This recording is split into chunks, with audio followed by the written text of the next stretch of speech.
Qual é a tragédia escondida por trás do sorriso de Raquel? Por que a mulher que conquistou o coração de Jacó junto ao poço acabou sendo lembrada não apenas pela beleza, mas por um lamento que atravessaria gerações? Para entender isso, precisamos olhar com calma para uma vida que mistura amor intenso, engano familiar, pressões culturais e uma morte prematura que transforma tudo em tragédia. A história de Raquel se desenrola entre Gênesis 29 e 35, e em cada uma de suas cenas, vemos a humanidade frágil à mercê de escolhas, costumes e da soberania de Deus. Raquel, cujo nome significa ovelha, aparece no tecido genealógico de Israel como filha de Labão, irmã de Lia e prima de Jacó. Gênesis 29. O significado do nome nos dá já uma primeira imagem. Alguém com delicadeza, talvez vulnerável, cuidada em um sistema familiar onde o rebanho e a simbologia pastoral marcavam identidade e destino. Ser filha de Labão também a coloca dentro de uma casa de costumes fortes, onde alianças e estratégias familiares moldavam decisões matrimoniais. Essa pertença apresenta tanto proteção quanto risco. Proteção pela rede de parentesco. Risco pelo poder que o chefe da família exercia sobre casamentos e propriedades. O encontro com Jacó é, em muitos sentidos, o ponto de partida do que chamamos de romance bíblico. Encontraram-se junto a um poço, imagem recorrente de encontros significativos no Antigo Oriente. Gênesis 29. Jacó se apaixonou por Raquel à primeira vista e concordou em trabalhar 7 anos por ela, um tempo que, segundo o texto, lhe pareceu como poucos dias por causa do amor. Gênesis 29, 20. Mas então entra o engano de Labão. Numa festa noturna de casamento, Lia é dada a Jacó em vez de Raquel. O episódio é contado de forma direta na narrativa de Gênesis 29.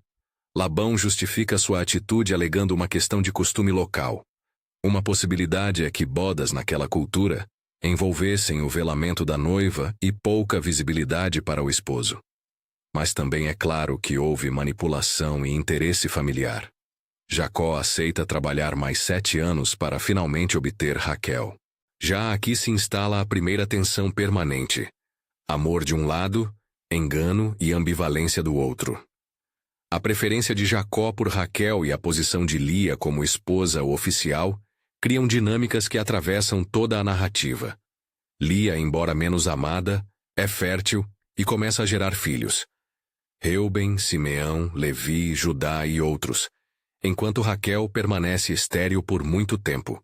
Gênesis 29, 30. No contexto cultural daquele tempo, a esterilidade feminina era sentida como vergonha pública, algo que afetava identidade, segurança e status.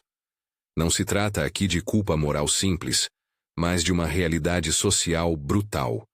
Herança, aliança familiar e sobrevivência estavam atreladas à capacidade de gerar descendência. Diante dessa dor, a prática social de recorrer a servas como geradoras legais de filhos aparece como solução. Raquel oferece sua serva Bila a Jacó, e Bila gera Dan e Naftali, filhos que são reconhecidos como filhos de Raquel juridicamente. Gênesis 30, 3, 8. Este arranjo, comum no Antigo Oriente, preservava o nome e a herança da mulher estéril. É importante entender isso sem romantizar nem condenar mecanicamente. Trata-se de uma resposta cultural a um problema dramático. Os nomes dados a esses filhos carregam significado emocional e teológico. Por exemplo, Dan remete a julgamento. O nome revela a voz de quem o deu. A rivalidade entre Raquel e Lia ganha novas camadas. Há um episódio que revela tanto a tensão doméstica quanto a tentativa humana de buscar soluções fora do caminho divino. As mandrágoras. Gênesis 30, 14, 24. Reuben encontra mandrágoras nos campos. Elas eram plantas associadas, na mentalidade popular do tempo, a poderes de fertilidade. Raquel pede as mandrágoras de Lia, e há um trato entre as irmãs que mistura desejo por filhos e negociação doméstica. O texto bíblico registra esses acontecimentos sem afirmar que as mandrágoras tenham eficácia espiritual, E devemos ser claros nessa avaliação. A narrativa coloca essas práticas no cenário cultural, mas a teologia bíblica aponta que é Deus quem abre o ventre. Gênesis 30, 22. Assim, ainda que mandrágoras apareçam como tentativa humana, a origem do nascimento de José é atribuída pela própria Raquel à ação do Senhor. A soberania divina surge aqui como escolha interpretativa da protagonista.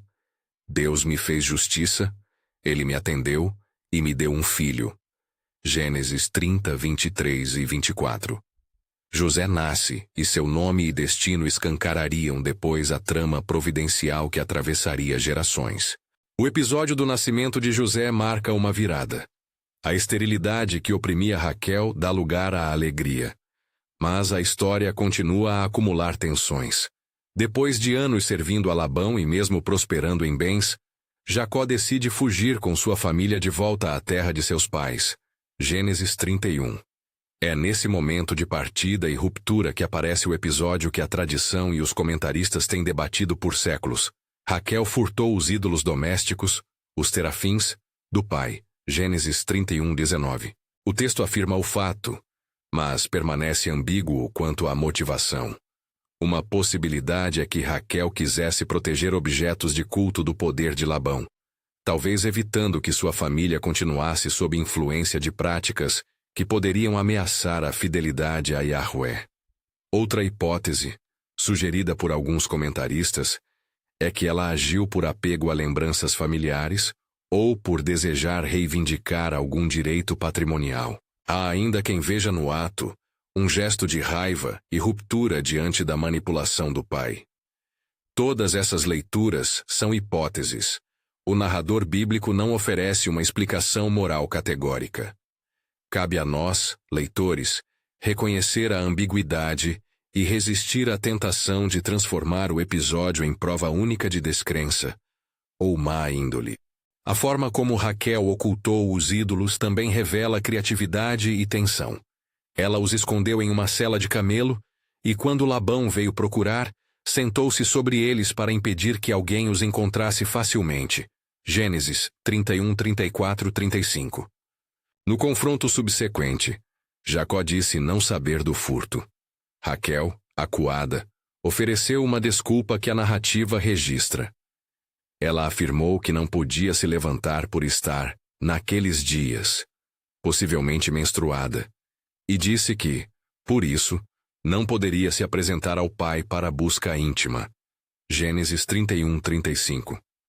Alguns intérpretes lembram que a fuga carregava risco real e que, diante de uma autoridade que poderia reter ou punir, as mulheres usavam meios para proteger-se. Novamente, hipótese, não certeza. A vida de Raquel chega ao clímax trágico pouco depois. Ao regressarem ao caminho para a terra de Israel, já próximos a Efrata, Belém, Raquel entra em trabalho de parto. É uma cena de dor e esperança ao mesmo tempo. Ela dá à luz e, nos momentos finais, chama o filho de Benoni, filho da minha dor, enquanto Jacó o chama de Benjamim, filho do sul, ou filho da felicidade, como ato de proteção contra o luto que toma conta do marido. Gênesis 35, 16, 18. Raquel morre no parto e é sepultada ali mesmo, na estrada para Efrata, que é Belém. A imagem de uma mãe que morre dando vida é uma das expressões mais pungentes da tragédia humana. O nascimento que traz morte, a alegria que se mistura com lamento. O narrador bíblico não suaviza o acontecido. O nome Benoni e a substituição imediata por Benjamim por Jacó tornam-se símbolos dessa ambivalência dolorosa. A lembrança de Raquel não fica confinada àquelas páginas de Gênesis. O profeta Jeremias, ao falar do exílio e do sofrimento de Judá, invoca a figura de Raquel. Voz foi ouvida em Ramá, grande lamento, Raquel chora por seus filhos. Jeremias 31, 15. Essa imagem é depois citada no Novo Testamento em Mateus 2,18, onde o evangelista aplica o lamento de Jeremias à tragédia do massacre dos inocentes em Belém. Assim, o choro de Raquel se transforma em imagem carregada na memória do povo. Não apenas lamento pessoal, mas símbolo do sofrimento coletivo, mães que choram pela perda dos filhos. E, paradoxalmente, seu filho José tornaria-se figura central para a preservação da família que dela veio a formar-se. Uma narrativa de dor que, em última instância, participa de um desígnio maior. Quais lições teológicas e humanas podemos extrair dessa trajetória? Primeiro, há uma lição sobre soberania e responsabilidade. A narrativa bíblica mostra pessoas agindo com liberdade limitada por contexto cultural e emocional, e, ao mesmo tempo, escreve o drama humano dentro do quadro da ação divina. José nasce como obra do Senhor, Gênesis 30, 23, 24, mesmo no ambiente de rivalidade e de tentativas humanas de controlar o destino. Segundo, há uma advertência sobre a complexidade moral. Personagens bíblicos são falhos, tomam decisões questionáveis, mas não deixam de ser instrumentos de propósitos maiores. O furto dos ídolos, a barganha pelas mandrágoras, o uso de servas como substitutas, tudo isso nos lembra que escolhas humanas podem ser justificadas por pressões e medos. Logo, é prudente interpretar com empatia e crítica teológica ao mesmo tempo. Terceiro, há um apelo pastoral. A vergonha da esterilidade e a dor do luto nos convidam à compaixão. Não devemos transformar o sofrimento em espetáculo, nem a ambiguidade moral em rótulo permanente. Ao considerarmos os segredos da esposa de Jacó, não buscamos escândalo, mas compreensão. O que a narrativa nos revela de mais profundo não é apenas o que Raquel fez, mas o que a fez agir. Amor profundo, desejo de ser mãe, pressões sociais, conflito entre irmãs e, no fim, uma morte que consuma tudo. Sua vida chama-nos a olhar para quem sofre sem reduzir a pessoa a uma ação isolada. Alguns comentaristas sugerem que o gesto de Raquel, ao tomar os ídolos, pode ter sido um ato ambíguo de resistência cultural. Outros veem nele traços de preservação pessoal. Todas essas leituras podem conviver, desde que mantenhamos claro que se tratam de possibilidades interpretativas e não de certezas. Hoje, a figura de Raquel fala a quem conhece o peso da espera, a quem carregou vergonha, a quem viveu a frustração de um sonho demorado. Sua história nos lembra que Deus pode operar em meio às falhas humanas, e que a história de um povo é escrita por pessoas reais, com dilemas reais. Podemos aprender com a sua dor a prática da compaixão, com sua persistência a resistência à desesperança, e com seu lamento a urgência de criar memórias que salvem e não que condenem. Se esta história começou a tocar algo em você, inscreva-se no canal para acompanharmos juntos outros estudos bíblicos sobre personagens que marcaram a história de Israel. Ao terminar, volto à pergunta inicial.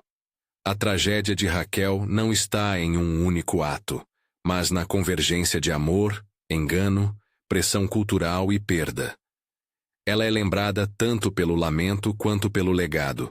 Mãe de José, antepassada de uma nação, figura evocada por profetas e evangelistas. Ao ler sua vida, sejamos cautelosos para não simplificar nem para demonizar. Em vez disso, permitamos que a sua memória suscite empatia, reflexão e, sobretudo, compaixão por quem sofre em circunstâncias semelhantes hoje. Qual atitude de Raquel mais te surpreende ou te entristece? O gesto das mandrágoras, o furto dos ídolos, a busca pela maternidade ou o lamento final? Comente abaixo. Se achou este estudo útil, compartilhe e inscreva-se para que possamos continuar explorando juntos as histórias por trás das Escrituras. Que Deus vos abençoe, fique na paz que só Jesus Cristo dá, e até o próximo vídeo.